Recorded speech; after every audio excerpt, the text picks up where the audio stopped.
ഈ പരിശുദ്ധ കുർബാനയെക്കുറിച്ച് കർത്താവ് പഠിപ്പിക്കുമ്പം കർത്താവ് നന്നായിട്ടാണ് പഠിപ്പിക്കുന്നത്. മനസ്സിലായോ? പരിശുദ്ധ കുർബാനയെക്കുറിച്ച് കർത്താവ് നന്നായിട്ടാണ് പഠിപ്പിക്കുന്നത്. അതുകൊണ്ട് ആളുകൾ വിട്ടുപോയിട്ടും കർത്താവ് പറഞ്ഞു പറ്റുന്നോ നിന്നാൽ മതി എന്ന് പറഞ്ഞു. പറ്റുന്നോ നിന്നാൽ മതി, കാരണം അവനിലാണ് തീ കിടക്കുന്നത്. മനസ്സിലായോ?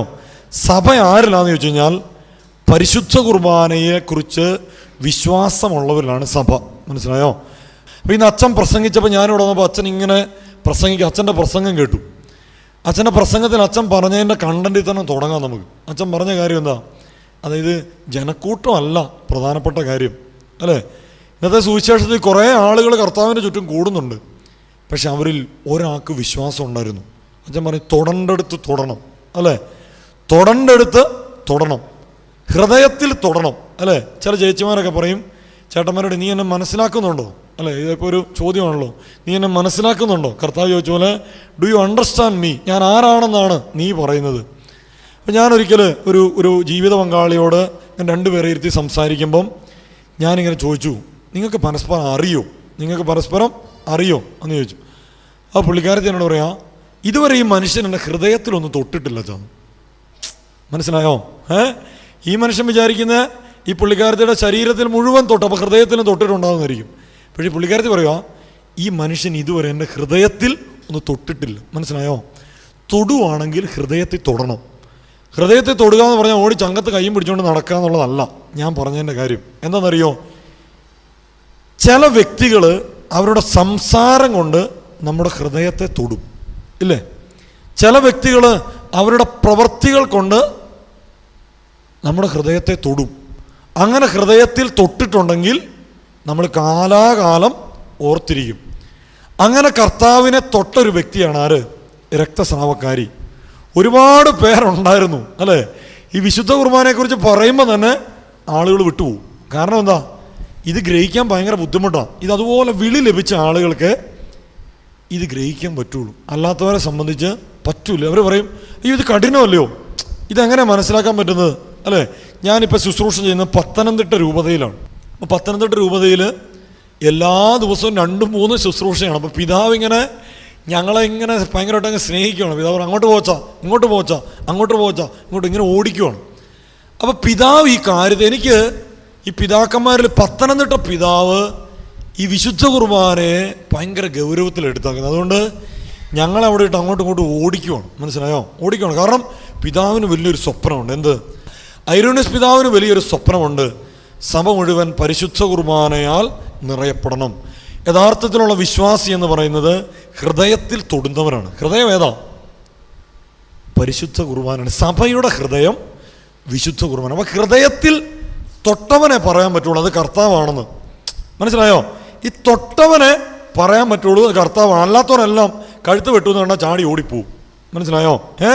ഹൃദയത്തിൽ തൊട്ടിട്ടുണ്ടെങ്കിൽ അവനെ പൊള്ളിച്ചാലും അവൻ പോകൂല. അവൻ എഴുതിയാലും വായിച്ചാലും പറഞ്ഞാലും അതിലൊരു പൊള്ളലുണ്ടാകും. അങ്ങനെ ഒരു ശിഷ്യനുണ്ടായിരുന്നു. ആരാന്നറിയോ? അത് യോഹന്നാൻ, അല്ലേ? യോഹന്നാൻ പറയുന്ന കാര്യം എന്താ? യോഹന്നാൻ കർത്താവിൻ്റെ വക്ഷസിൽ ചാരിക്കിടന്നു. ഈ കർത്താവിൻ്റെ ചങ്കിടിപ്പ് കൃത്യമായിട്ട് യോഹന്നാൻ അറിയായിരുന്നു. കർത്താവിൻ്റെ ചങ്കിടിപ്പെന്ന് പറഞ്ഞാൽ പുടക്കോ പുടക്കോ പുടക്കോ എന്ന് പറഞ്ഞ് ഞാൻ നമ്മുടെ ഇടിക്കുന്ന പോലെ കിടന്ന് ഇടിക്കുമല്ല. കർത്താവിൻ്റെ ഓരോ ചങ്കിടിപ്പിലും അവൻ്റെ സ്നേഹമുണ്ട്. മനസ്സിലായോ? കർത്താവിൻ്റെ ചങ്കിടിപ്പിൽ അവൻ്റെ സ്നേഹമുണ്ട്. കർത്താവിനെ മനസ്സിലാക്കുന്ന വ്യക്തി അവൻ പറയും, അവന് പിന്നെ സ്നേഹത്തെക്കുറിച്ച് പറയാൻ പറ്റുള്ളൂ. ജീവിതം എത്ര കഠിനമാണെങ്കിലും അവർക്ക് സ്നേഹത്തിലേ ജീവിക്കാൻ പറ്റുള്ളൂ. മനസ്സിലായോ? അപ്പോൾ അവർ പറയും യോഹന്നാൻ, അല്ലേ? യോഹന്നാനെ ശരിക്കും പീഡിപ്പിച്ച പോലെ ഏതേലും ഒരു സ്ത്രീകന്മാരെ പീഡിപ്പിച്ചിട്ടുണ്ടോ? അല്ലേ? മത്തായി സ്നേഹമൊക്കെ 10 ഒറ്റയടിക്ക് കൊന്നു എന്ന് വിചാരിക്കാം.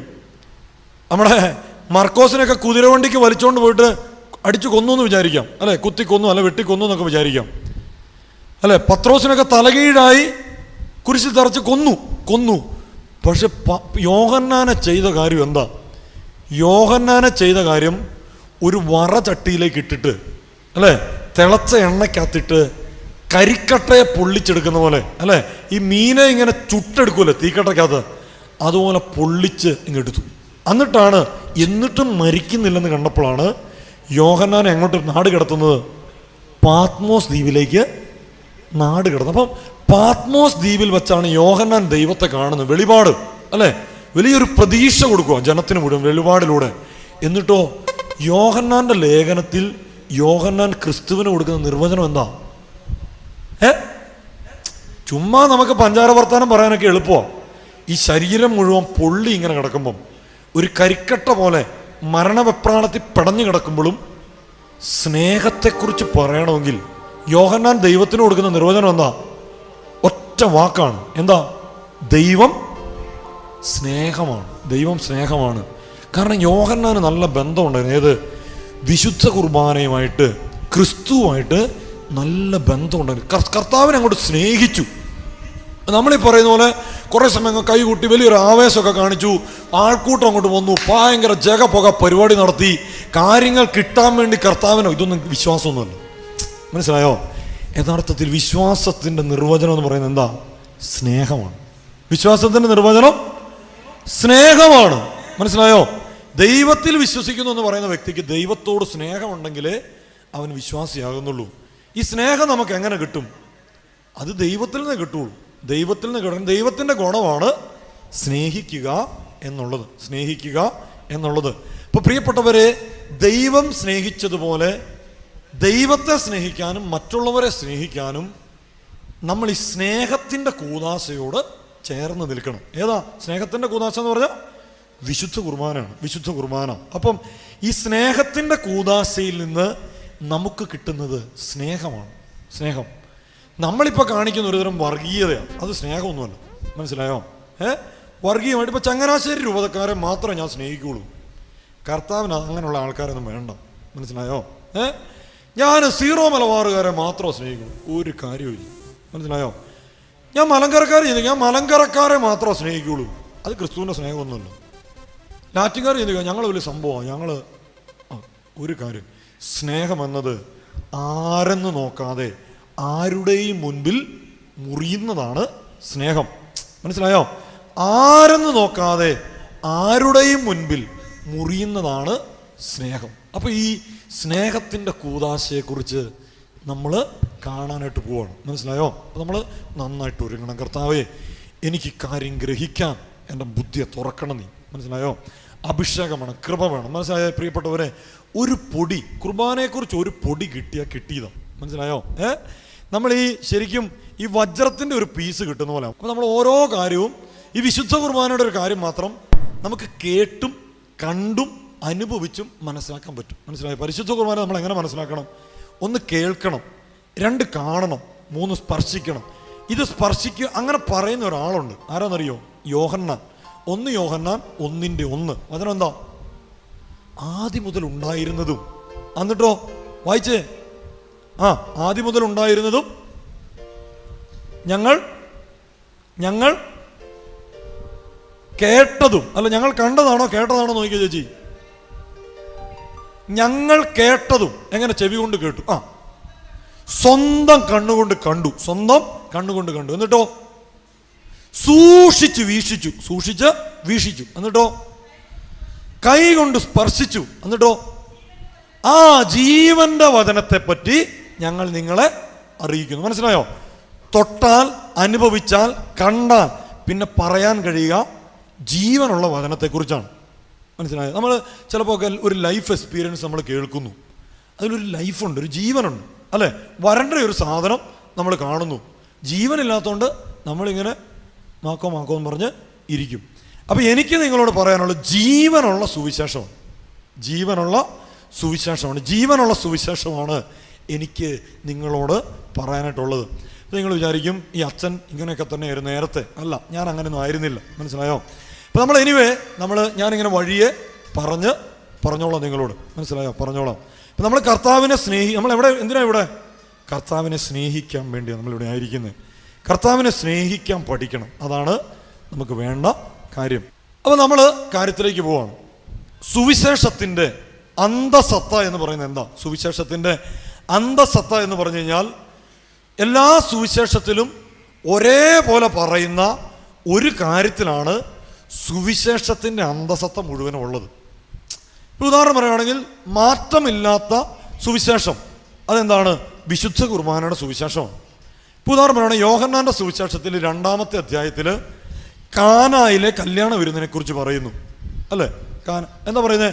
ഈശോ അവൻ്റെ അത്ഭുത പ്രവർത്തനങ്ങൾ പരസ്യ ജീവിതം ആരംഭിക്കുന്നത് കാനായിലെ കല്യാണ വിരുന്നിനെ കുറിച്ചാണ്. അത് മാത്രമല്ല, അവൻ്റെ അമ്മയുടെ അപേക്ഷയിൽ ഒരു കുടുംബത്തെ മാനക്കേടിൽ നിന്ന് രക്ഷിക്കാൻ വേണ്ടി വെള്ളം വീഞ്ഞാക്കുന്ന സംഭവം യോഹന്നാന്റെ സുവിശേഷത്തിൽ മാത്രമല്ലേ ഉള്ളൂ. മർക്കോസിലുണ്ടോ? ലൂക്കായിലുണ്ടോ? എവിടെയില്ല, അല്ലേ? മത്തായിലും ഇല്ല. അപ്പം 2-ാമത്തെ കാര്യം, ഇനി ലൂക്കായുടെ സുവിശേഷത്തിലേക്ക് വരാം. ലൂക്കായുടെ സുവിശേഷത്തിൽ 15-19 ഒന്ന് സക്കേവൂസ്, പിന്നെ കാണാതായ നാണയം, കാണാതായ ആട്, പിന്നെ കാണാതായ പുത്രൻ. ഇതേക്കുറിച്ച് എവിടെയുള്ളൂ? ലൂക്കായുടെ സുവിശേഷത്തിൽ മാത്രമേ ഉള്ളൂ.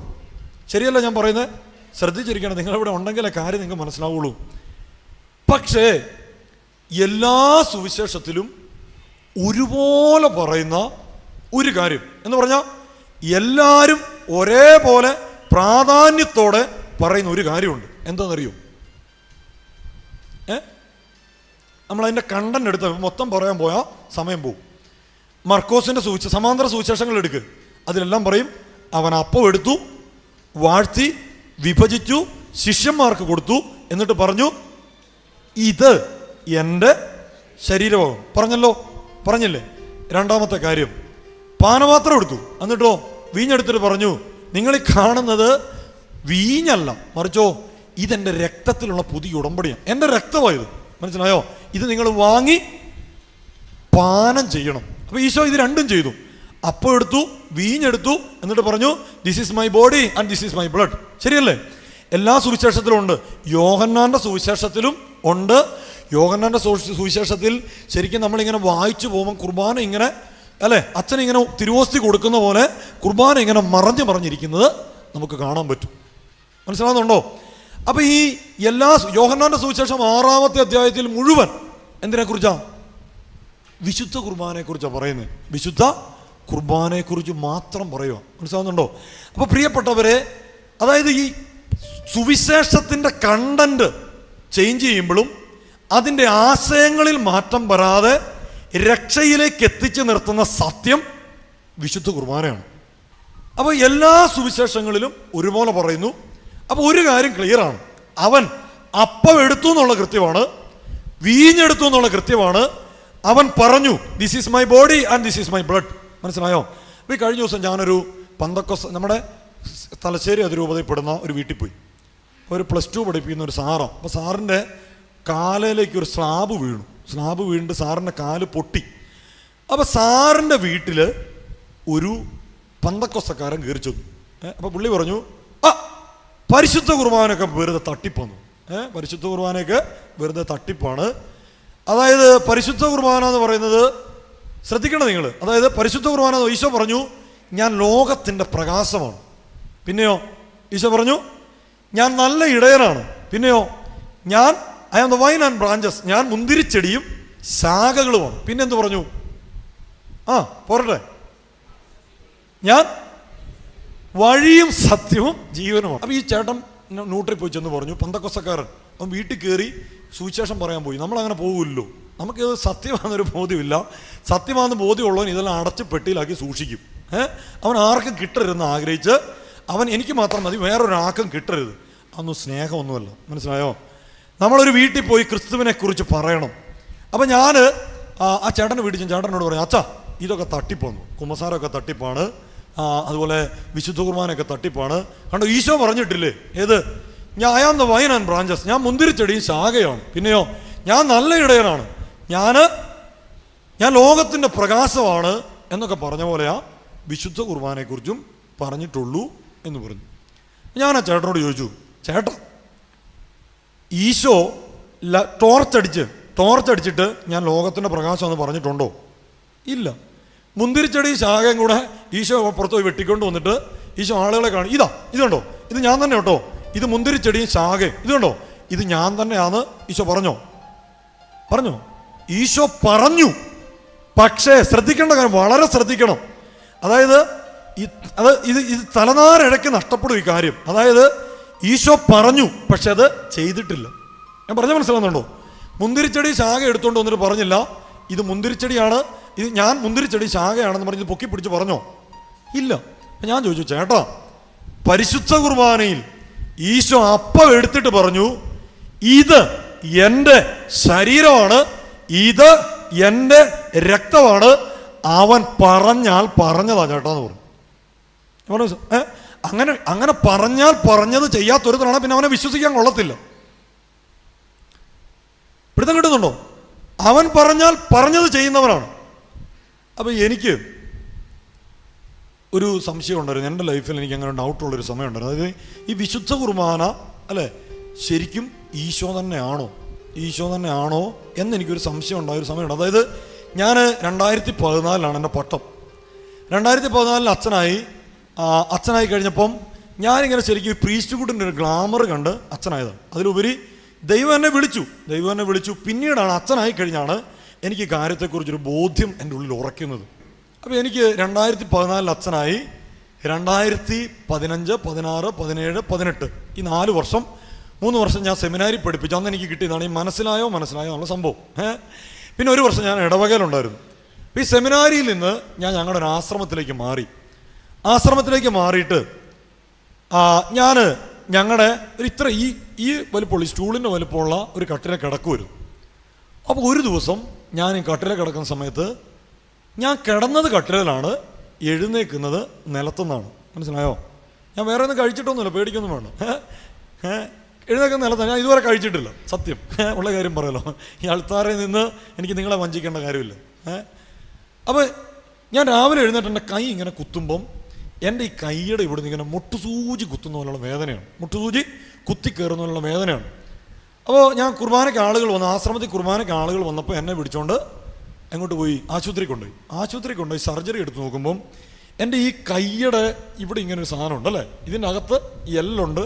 അപ്പോൾ ആ സാധനം പൊട്ടിയിട്ട് അതിൻ്റെ അകത്ത് എല്ലും പൊടിഞ്ഞിരിക്കുകയാണ്. അപ്പോൾ എന്നോട് കണ്ണൂർ ഹോസ്പിറ്റലിൽ കാണിച്ചപ്പോൾ എന്നോട് പറഞ്ഞു, അച്ഛാ ഇവിടെ ഈ സർജറി ചെയ്യാൻ പറ്റത്തില്ല. അപ്പോൾ അതുകൊണ്ട് അച്ഛനെ ഞങ്ങൾ കോഴിക്കോടേക്ക് കൊണ്ടുപോകുന്നു.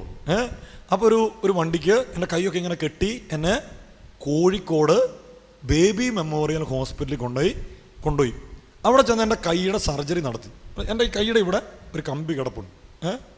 ഇനി ചേട്ടന്മാർക്ക് കാണണമെങ്കിൽ കുർബാന കാണിച്ചു തരാം. പക്ഷെ വിശ്വസിച്ചിട്ട് പോകാവൂ. ചുമ്മാ ഉപരിപ്ലവമായൊരു കാര്യം പറഞ്ഞ് പോകരുത്. പരിശുദ്ധ കുർബാനുള്ള വിശ്വാസം വർദ്ധിക്കണം. ഇത് കെട്ടുകഥയല്ല, തെളിവുണ്ട്. നിങ്ങൾ വന്നാൽ ഞാൻ കാണിച്ചു തരാം. If you come I will show the details. പറഞ്ഞ് മനസ്സിലാവുന്നുണ്ടോ? യെസ്.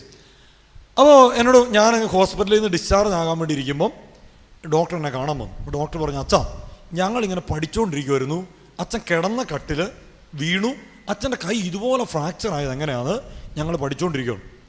അങ്ങനെയൊന്നും വീണ ആർക്കും ഒന്നും സംഭവിക്കത്തില്ല അച്ഛാന്ന് പറഞ്ഞു. അപ്പം ഞാൻ പറഞ്ഞു, അങ്ങനെ ഉണ്ടെങ്കിൽ എന്താ സംഭവം? ഡോക്ടർ ഇങ്ങനെ പറഞ്ഞു. പോകാൻ നേരത്ത് ഡോക്ടറിൻ്റെ അടുത്ത് വന്ന് പറഞ്ഞു, അച്ഛന് സംഭവിച്ച കാര്യം എന്ന് പറഞ്ഞു കഴിഞ്ഞാൽ അച്ഛന് ഫിക്സ് വന്നു. മനസ്സിലാകുന്നുണ്ടോ? ഫിക്സ് എന്ന് പറഞ്ഞാൽ അപസ്മാരം എന്ന് പറയും അല്ലേ? അപസ്മാരം എന്ന് പറയും. അപസ്മാരം വന്നാണ് അച്ഛൻ താഴേക്ക് വീണത്.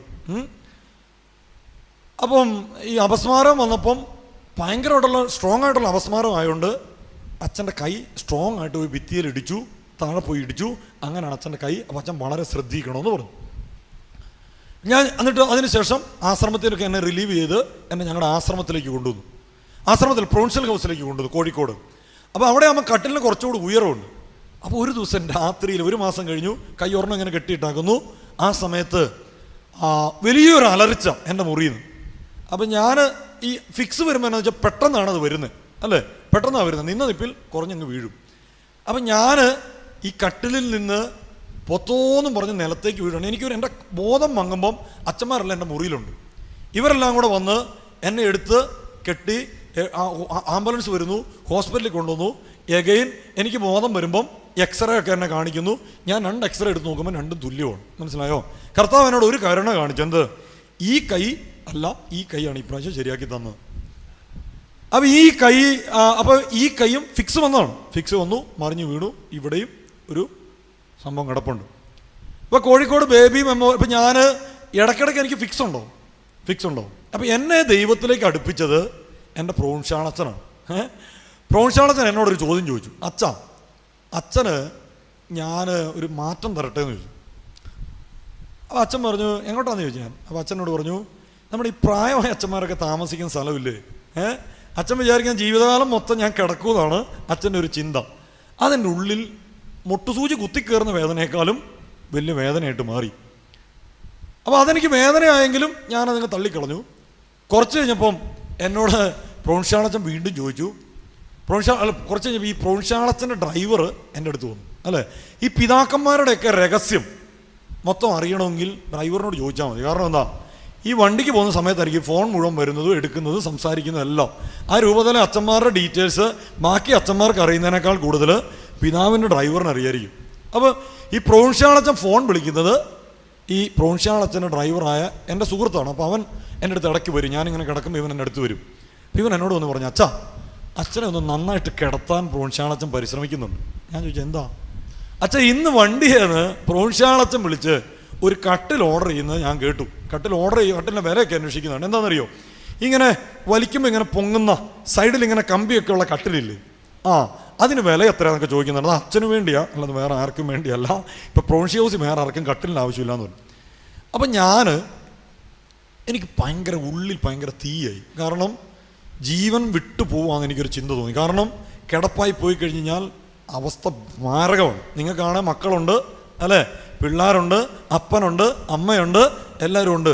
ഞങ്ങൾക്കാണെ ആരുമില്ല. ഒരു മുറിയും ഒരു ചേട്ടനും മാത്രം കാണും. എനിക്ക് 32 വയസ്സേ ഉള്ളൂ.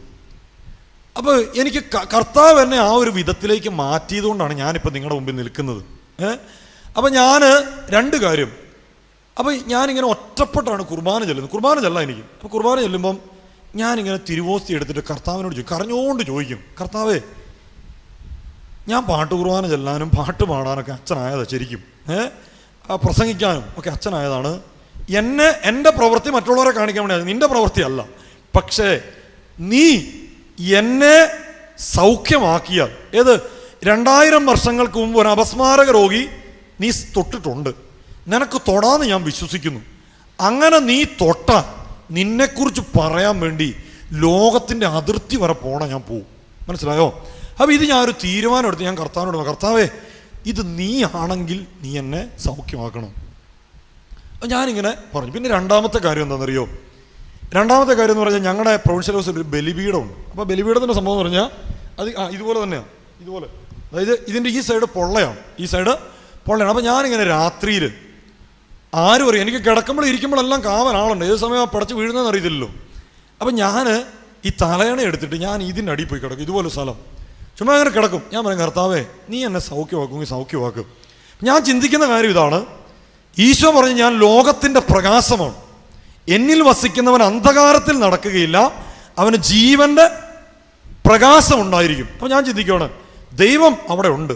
അപ്പം ഞാനിവിടെ കിടന്നിട്ടുണ്ടെങ്കിൽ ദൈവം എന്നെ കാണുന്നുണ്ട്. മനസ്സിലായോ? ദൈവം എന്നെ കാണുന്നുണ്ട്, ദൈവം എന്നെ അറിയുന്നുണ്ട്. അങ്ങനെയെങ്കിൽ അവൻ്റെ ചൂട് എന്നെ അടിച്ചാൽ ഞാൻ എഴുന്നേക്കും, ഞാൻ ഇങ്ങനെ പോയി കിടക്കും. പ്രിയപ്പെട്ടവരെ, എന്താ സംഭവിച്ചത്? ഈ പരിശുദ്ധ കുർബാനയുടെ ആരാധന നമ്മൾ വീട്ടിലിരുന്ന് 1000 കൊന്ത ചെല്ലുന്നതിനേക്കാളും ഒരു ആലയത്തിൽ പരിശുദ്ധ കുർബാന എഴുന്നള്ളിച്ച് വെച്ചിരിക്കുന്ന ഒരു ആലയത്തിൽ വന്ന് 1 മണിക്കൂർ പ്രാർത്ഥിക്കുന്ന അതിൽ അഭിഷേകമാണ്. കാരണം എന്താണെന്നറിയോ? ഈശോ ഇവിടെ ഇരിപ്പുണ്ട്, ഈശോ ഈ അൾത്താരയിൽ സന്നിഹിതനാണ്. അതാണ് അതിൻ്റെ ഡിഫറൻസ്. അപ്പം ഞാൻ അങ്ങനെ കിടന്നു. അപ്പം ഞാൻ ചിന്തിക്കുന്നത്, എനിക്ക് ഈ ആരാധനയെക്കുറിച്ച് എനിക്ക് അങ്ങനെ കത്തന് വരാൻ ഒരു കാരണവും കൂടെ ഉണ്ട്. പണ്ട് ഞാൻ വൊക്കേഷൻ പ്രൊമോട്ടർ ആയിരുന്ന സമയത്ത് ഒരിക്കൽ വണ്ടി ഓടിച്ചുകൊണ്ട് പോകുമ്പം എൻ്റെ സുഹൃത്ത് എന്നെ അടുത്തിരിക്കാം. അപ്പോൾ എന്നോട് പുള്ളി പറഞ്ഞു, അപ്പം ഞങ്ങൾ വണ്ടി ഓടിച്ചുകൊണ്ട് പോകുമ്പോൾ വണ്ടി ബ്രേക്ക് ഡൗൺ ആയി. വണ്ടി ബ്രേക്ക് ഡൗൺ ആയെന്ന് പറഞ്ഞാൽ ഫസ്റ്റ് ഗിയർ, സെക്കൻഡ് ഗിയർ ഇത് മാത്രമേ ഇടാൻ പറ്റുന്നുള്ളൂ, അതിനപ്പുറത്തേക്ക് വണ്ടി നീങ്ങുന്നില്ല. അപ്പം ഞാനിങ്ങനെ വണ്ടി ഓടിച്ചുകൊണ്ട് പോകുമ്പം വണ്ടി ഒരു വർക്ക്ഷോപ്പിൽ കാണിച്ചു. അപ്പോൾ അവൻ ഓടി വന്നിട്ട് പറഞ്ഞു, എൻ്റെ അച്ഛാ, ഈ വണ്ടി ആകെ പോയി കേട്ടോ, ഒന്നും ചെയ്യാൻ പറ്റത്തില്ല, അച്ഛൻ ഈ വണ്ടി എവിടെയെങ്കിലും കൊണ്ടേ കാണിക്കും. അച്ഛൻ ഏതായാലും ഒരു കാര്യം ചെയ്യ്, പോകുന്ന വഴിക്ക് ഒരു മാരുതിയുടെ വർക്ക്ഷോപ്പുണ്ട്, അവിടെ ഒന്ന് കാണിക്കാം, അവിടെ ചിലപ്പം പറ്റുമായിരിക്കും, ഈ വണ്ടി മാരുതിയുടെ ആണല്ലോ എന്ന് പറഞ്ഞു. അപ്പോൾ ഞാൻ ഈ വണ്ടിയായിട്ട് മാരുതിയുടെ വർക്ക്ഷോപ്പിൽ കാണിച്ചു. മാരുതിയുടെ വർക്ക്ഷോപ്പിൽ കാണിച്ചപ്പോഴല്ലോ ഒരു പയ്യൻ ഇങ്ങനെ വന്നിട്ട് ഒരു സ്പാനർ ഇങ്ങനെ എടുത്തിട്ട് ഒരു 2 വലിയ ഒരു തിരി, അച്ഛൻ ഗിയർ മാറാൻ പറഞ്ഞു. ഞാൻ നോക്കാം, first, second, third, fourth, fifth, reverse എല്ലാം ഓക്കെ. എന്താണെന്ന് എനിക്ക് നിങ്ങളോട് ചോദിക്കാനുള്ള ചോദ്യം ഇതോ, എന്തുകൊണ്ടാണ് ആദ്യത്തെ വർക്ക്ഷോപ്പുകാരൻ ഈ വണ്ടി ശരിയാക്കാൻ പറ്റാതെ പോയത്? ചേട്ടന്മാരൊന്ന് വാ തുറന്ന് പറഞ്ഞു, പേടിക്കൊന്നും വേണ്ട. അവൻ അറിവുണ്ട്, പക്ഷേ മാരുതിയുടെ എഞ്ചിനെ കുറിച്ച് അറിവില്ല. എൻ്റെ വണ്ടി മാരുതിയുടെ വണ്ടി ആയതുകൊണ്ട് മാരുതിയുടെ വർക്ക്ഷോപ്പിൽ പോകുന്നവന് എഞ്ചിൻ്റെ ഡീറ്റെയിൽസിനെ കുറിച്ച് അറിയാം.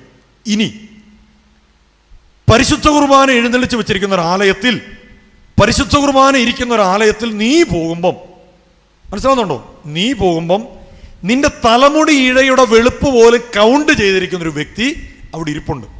ചിലപ്പോൾ നിന്റെ പ്രശ്നം വലിയ മല പോലെ എടുത്താൽ പൊങ്ങാത്ത പ്രശ്നമായിട്ടായിരിക്കും നീ വരുന്നത്. പക്ഷെ അവൻ എഞ്ചിൻ്റെ പണി അറിയാം. മനസ്സിലായോ? എഞ്ചിൻ്റെ പണി അറിയാവുന്നതുകൊണ്ട് ഒരു ചെറിയ ഞൊട്ട് മതിയായിരിക്കും ശരിയാകാം. ഞാൻ പറയുന്ന കാര്യം മനസ്സിലാവുന്നുണ്ടോ? എഞ്ചിൻ്റെ പണി അറിയാം. നമ്മളെല്ലാ വർക്ക്ഷോപ്പിലും പോയിട്ട് കാര്യമില്ല, പണി അറിയാവുന്നവൻ്റെ അടുത്ത് പോകണം. അതായത് പരിശുദ്ധ കുർബാന ത്രിയേക ദൈവം വസിക്കുന്ന സജീവ സാന്നിധ്യമായതുകൊണ്ട് പ്രിയപ്പെട്ടവരെ, ഈ നമ്മുടെ മൈൻഡിൻ്റെ പ്രവർത്തനം, ശരീരത്തിൻ്റെ പ്രവർത്തനം, ആത്മാവിൻ്റെ പ്രവർത്തനം മുഴുവൻ അറിയാവുന്ന ഒരു വ്യക്തി ഈ അൾത്താരയിൽ ഇരിപ്പുണ്ട്. അപ്പോൾ എന്ത് സംഭവിക്കും? അവൻ്റെ അടുക്കലേക്ക് നീ വന്നാൽ നിന്റെ എഞ്ചിൻ്റെ പ്രവർത്തനത്തെ അവന് സിമ്പിളായിട്ട് ശരിയാക്കാൻ പറ്റും. ഇപ്പോൾ നമ്മുടെ വണ്ടി നമ്മുടെ വീട്ടിലെ കൊച്ച് ഒരു കത്തി വെച്ച് കുത്തി പൊട്ടിച്ചെന്ന് വിചാരിക്കും. വണ്ടിയല്ല, വണ്ടിയുടെ ടയർ നമ്മൾ എത്ര നോക്കിയാലും നമുക്കത് ശരിയാക്കാൻ പറ്റുമോ? ഇല്ല. നമ്മൾ എത്ര ഒട്ടിച്ചാലും ശരിയാക്കാൻ പറ്റും. പക്ഷെ ടയർ കടയിൽ പോയാലോ, അവനൊരു ചെറിയ നൂല് വെച്ചിട്ട് ഒരു സാധനം കുത്തി കയറ്റിട്ട് ഒറ്റ വലി പൊക്കോളാൻ പറയും. 10 മിനിറ്റ് അല്ലേ? 10 മിനിറ്റ്. അപ്പം അതാണ്, ഇതുണ്ടാക്കിയവനെ നമ്മുടെ പ്രശ്നങ്ങളെ പരിഹരിക്കാൻ പറ്റൂ. അവൻ എവിടെ ഉണ്ട്? ഈ പരിശുദ്ധ കുർബാനയിൽ സത്യമായും വസിക്കുന്നുണ്ട്. കാരണം അവനില്ലെങ്കിൽ ഞാനില്ല. ഞാൻ പറയുന്നത് മനസ്സിലാകുന്നുണ്ടോ? ഞാനിവിടെ ആയിരിക്കുന്നത് അവൻ അവിടെ ഉള്ളതുകൊണ്ടാണ്. അതുകൊണ്ടാണ് ഞാനിവിടെ വന്നത്. പ്രിയപ്പെട്ടവരെ, ടോക്കിനല്ല, വചനപ്രഘോഷണത്തിനുമല്ല, സത്യം പറയാൻ. മനസ്സിലായോ? ഈ പരിശുദ്ധ കുർബാനയിൽ സത്യമായും വസിക്കുന്ന ഈശോയെ കുറിച്ച് സത്യമായി പറയാൻ വേണ്ടിയാ ഞാനിവിടെ വന്നിരിക്കുന്നത്. ഈശോ പറഞ്ഞെന്ത്? സത്യം സത്യമായി ഞാൻ നിങ്ങളോട് പറയുന്നു, ഞാൻ ജീവന്റെ അപ്പമാണ്. മനസ്സിലായോ? ക്ലാസ് എടുത്തുകൊണ്ടിരുന്നൊരു സമയമുണ്ട്, അത് ഞാൻ നിർത്തി. എന്നിട്ടോ ഇപ്പം സത്യം പറയാൻ വേണ്ടിയിട്ടുള്ള പോക്കാം.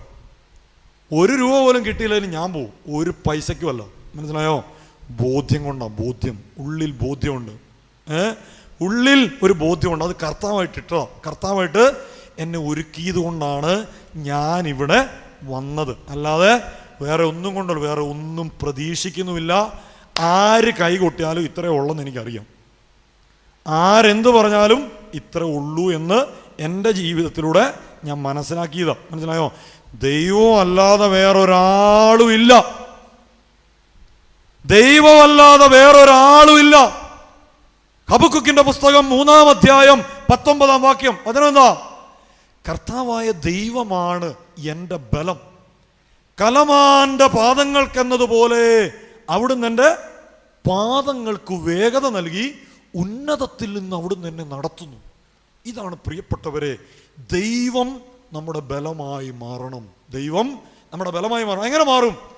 യോഹന്നാന്റെ സുവിശേഷം 6:55 വചനം എങ്ങനെയാണ്? എൻ്റെ ശരീരം ഭക്ഷിക്കുകയും എൻ്റെ രക്തം പാനം ചെയ്യുകയും ചെയ്യുന്നവൻ എന്നിലും ഞാൻ അവനിലും വസിക്കും 2 മാസം. എങ്ങനെ? ഒന്നാമത്തെ കാര്യം, ഇപ്പം ഞാനിന്ന് നിങ്ങളുടെ വീട്ടിൽ വരും. നിങ്ങളെന്താ പറയുന്നത്? അച്ഛൻ ഇന്നലെ ഇവിടെ വന്നിരുന്നു. അച്ഛനും കൂടെ നല്ല ഭാഷ ഉപയോഗിക്കുന്നതാണ്. അച്ഛൻ ഇവിടെയായിരുന്നു വസിച്ചത്, അല്ലേ? അച്ഛൻ ഇന്നലെ ഇവിടെയായിരുന്നു വസിച്ചത്. യോഹന്നാന്റെ സുവിശേഷത്തിൽ പത്രയോസും അന്ത്രയോസും കൂടെ ശ്രാവക യോഹന്നാന്റെ കൂടെ ഇങ്ങനെ കൈയൊക്കെ മടക്കി ഒരു കുളത്തിൻ്റെ കരയിൽ നിൽക്കുമ്പം ഈശോ ഇങ്ങനെ നടന്നു വരുന്നുണ്ട്. അപ്പോൾ ഈശോയെ കണ്ടപ്പം പത്രോസിനും അന്ത്രയോസിനും ഭയങ്കര ആദി. അപ്പോൾ ഈശോയെ കണ്ടപ്പോൾ ചോദിക്കാം, നീ എവിടെയാണ്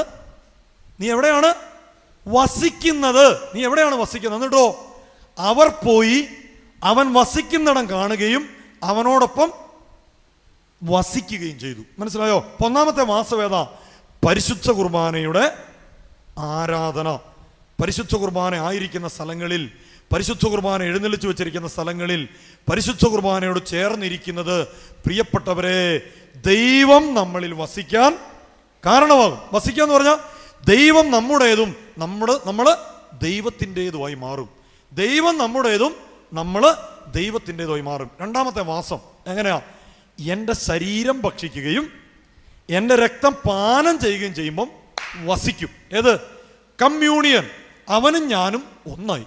പിന്നെ അവൻ്റെ ബലം എൻ്റെ ബലമായി, അവൻ എൻ്റേതും ഞാൻ അവൻ്റേതുമായി മാറി. എനിക്ക് ഈ ഒരു കാര്യത്തിൽ നിങ്ങൾക്കൊരു ബോധ്യം വന്നിട്ട് പോകണമെന്ന് എനിക്ക് നിർബന്ധം. മനസ്സിലായോ? ആ ഒരു ബോധ്യം വന്നാൽ പിന്നെ നിങ്ങളെ തകർക്കാൻ ആർക്കും പറ്റില്ല. ബാക്കിയെല്ലാം മറിയും. ഏത്? അന്തോനീസും മറിയും, അക്യൂനാസും മറിയും, എല്ലാം മറിയും. ഈ അന്തോനീസിനെ ഈ കഴിഞ്ഞ ദിവസം ഞാൻ ഒരു സ്ഥലത്ത് ചെന്നപ്പോൾ ഉണ്ടല്ലോ, ഒരു പള്ളി ചെന്നപ്പം ഒരു ചേട്ടത്തി ഇങ്ങനെ എഴുന്നേറ്റ് ചാടി വന്ന് നമ്മുടെ ഗീവർഗീസ് പുണ്യാളിനെ ഇങ്ങനെ പിടിക്കുന്നു. എത്ര ഗീവർഗീസിനെ പിടിച്ചിട്ട് ഒരു കാര്യമില്ല. നീ മനസ്സിലാക്കേണ്ട ഒരു കാര്യം എന്താണെന്നറിയോ? നീ ഒരു ഗീവർഗീസ് ആകാൻ വേണ്ടി വിളിക്കപ്പെട്ട ആളാ നീ. എനിക്ക് മനസ്സിലാവുന്ന ഒരു വിശുദ്ധരുടെ തിരിശേഷിപ്പ് മുത്താനും വിശുദ്ധരുടെ പുറകെ പോകാനൊക്കെ ആളുകളുടെ കൂട്ട ഇടിയാണ്. പക്ഷെ ഞാൻ ചിന്തിക്കുന്ന ഒരു കാര്യം എന്താണെന്നറിയോ? നമ്മുടെ അൾത്താരയിൽ വിരിക്കുന്ന ഒരു അൾത്താര വിരിക്ക് അതിനേക്കാളും അഭിഷേകമുണ്ട്. കാരണം എന്താ? ഈശോയുടെ ശരീരരക്തങ്ങളാൽ നനയുന്ന ജീവനുള്ള ഈശോ കടന്നു വരുന്ന സ്ഥലമാണ് ഓരോ അൾത്താര വിരിയും. അതുകൊണ്ട് ഈ വാഴ്ത്തപ്പെട്ട കാർലോസില്ലേ, വാഴ്ത്തപ്പെട്ട കാർലോസിനോട് ഒരിക്കൽ അപ്പനും അമ്മയും ചോദിച്ചു, കാർലോസേ നീ വിശുദ്ധ നാട് സന്ദർശിക്കാൻ വരുന്നു എന്ന് ചോദിച്ചു. അപ്പോൾ കാർലോസ് പറഞ്ഞു, 2000 വർഷങ്ങൾക്ക് മുൻപ് ഈശോ ജനിച്ച് ജീവിച്ച് മരിച്ചൊരു സ്ഥലം കാണാൻ, ഈശോയുടെ പാദം പതിഞ്ഞൊരു സ്ഥലം കാണുന്നതിനേക്കാളും എനിക്കിഷ്ടം ഇന്നും ഈശോ വന്നു പോകുന്ന, ഇന്നും ഈശോ ജീവിക്കുന്ന അൾത്താരയുടെ സക്രാരിയുടെ ചോട്ടിലേക്ക് പോകാനാണ് എന്നാണ്. ഇതാണ് വിശ്വാസം. മനസ്സിലായോ? ഇതാണ് വിശ്വാസം. ഇനി നമ്മൾ, അതായത് പ്രിയപ്പെട്ടവരെ, എനിക്കിങ്ങനെ ഒരു സംശയമുണ്ട്. ഞാൻ പറഞ്ഞില്ലേ, വിശ്വാസത്തിലാണ് ദൈവം പ്രവർത്തിക്കുന്നത്. നമ്മൾ ഈ രക്തസ്രാവക്കാരെ പോലെ കൂട്ടം കൂടുന്ന ആത്മീയതയിലേക്ക് പോയിട്ട് കാര്യമില്ല. കർത്താവിൽ അടിയുറച്ച വിശ്വാസമുള്ള വ്യക്തികളായി നമ്മൾ മാറണം. അപ്പം അങ്ങനെ 1700-കളിൽ AD 700-കളിൽ പരിശുദ്ധ കുർബാനയെ സംശയിച്ചവരുടെ കൂട്ടത്തിൽ ഒരു അച്ഛനുണ്ടായിരുന്നു. ആ അച്ഛൻ പരിശുദ്ധ കുർബാന ഇങ്ങനെ അർപ്പിച്ചുകൊണ്ടിരിക്കും. അച്ഛൻ ഇങ്ങനെ ചിന്തിക്കുവാണ്, ഞാൻ പരിശുദ്ധ കുർബാന അർപ്പിച്ച ശരിക്കും അത് ഈശോയുടെ ശരീരവും രക്തമായിട്ട് മാറുമോ? പുള്ളിക്കൊരു സംശയം. ഈ ലോകത്തിൽ ദൈവം ഏറ്റവും കൂടുതൽ സ്നേഹിക്കുന്ന ആരെന്നറിയോ? ഒരു വൈദികനാണ്. ഒരു വൈദികനെ. കാരണം പ്രധാനമന്ത്രി വന്ന് പരിശുദ്ധ കുർബാന എടുത്താലും അർപ്പിച്ചാലും, പക്ഷെ ഒരു വൈദികന്റെ കരങ്ങളിലേക്ക് ദൈവം ചൊരിയുന്ന കരുണയുടെ പേരാണ് വിശുദ്ധ കുർബാന. വൈദികന്റെ കരങ്ങളിലേക്ക് വൈദികനോട് ദൈവം കാണിക്കുന്ന അനന്ത കരുണയാണ് വിശുദ്ധ കുർബാന. അപ്പൊ ഈ വൈദികന്റെ വിശ്വാസത്തെ പരിഹരിക്കാൻ വേണ്ടി എന്ത് സംഭവിച്ചെന്നറിയോ? അവിടെ കൂടിയിരുന്ന ആളുകൾ കാണുക പരിശുദ്ധ കുർബാന ശരിക്കും എന്തായി? വീഞ്ഞ് രക്തമായും അപ്പം ശരീരമായി മാറി. അപ്പം ശരീരമായി മാറി എന്ന് പറയുന്നത് നമ്മുടെ ഹൃദയം ഇങ്ങനെ മുറിച്ചാൽ ഒരു പാളിയാകുന്നത് പോലെ അതായി മാറി. വീഞ്ഞ് 5 രക്തക്കട്ടകളായിട്ട് മാറി. എന്നിട്ടോ 16 ഗ്രാം. ഓരോന്നും തൂക്കി നോക്കുമ്പോൾ 16 ഗ്രാം. എല്ലാം കൂടെ തൂക്കി നോക്കുമ്പം 16 ഗ്രാം. ഇതേക്കുറിച്ച് സഭ 1300 വർഷം പഠിച്ചു. 1300 വർഷം പഠിച്ചു. അതിനുശേഷം ലോകാരോഗ്യ സംഘടന ഇതേക്കുറിച്ച് പഠിച്ചു. മനസ്സിലായോ? എന്നിട്ട് പറഞ്ഞു, ഇത് ഞങ്ങൾക്ക് എക്സ്പ്ലെയിൻ ചെയ്യാൻ പറ്റുന്നില്ല. കാരണം ഇത് ജീവനുള്ളൊരു വ്യക്തിയുടെ ശരീരമാണ്, ഇത് ഹാർട്ടിൻ്റെ ടിഷ്യൂ ആണ്, ഇത് ഇത്രയും കാലം കേടുകൂടാതിരിക്കാൻ ഇതിൽ ഒരു മായവും ചേർത്തിട്ടില്ല, ഇത് ഞങ്ങൾക്ക് എക്സ്പ്ലെയിൻ ചെയ്യാൻ പറ്റുന്നു. ഇത് ആർക്ക് വേണ്ടി സംഭവിച്ചാണെന്നറിയോ? പരിശുദ്ധ കുർബാനയെ അവിശ്വസിക്കുന്ന ഓരോ വ്യക്തിക്ക് വേണ്ടിയും അന്നും ഇന്നും ധാരാളം ദിവ്യകാരുണ്യ അത്ഭുതങ്ങൾ നടക്കുന്നുണ്ട്. ഇത് എന്നെയും നിന്നെയും വിശ്വാസത്തിലേക്ക് കൊണ്ടുവരാൻ വേണ്ടിയാണ്.